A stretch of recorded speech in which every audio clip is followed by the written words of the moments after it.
Bapak nengok Bapak. Bapak nggak tahu susah kehidupan saya, Pak. Saya makan nasi 3 butir tiap hari. Tambah micin 1 saset, Pak. Belum lagi mama saya yang sudah tua, Pak. Kadang-kadang kalau lagi gunting kuku, rambutnya ada gunting, Pak. Keras kehidupan saya, Pak.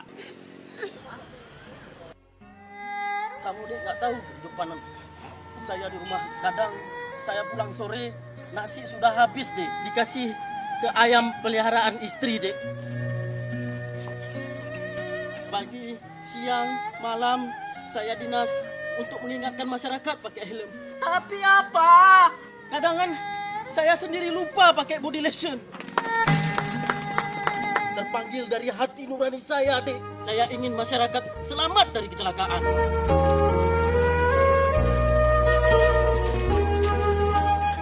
Maafin saya, Pak.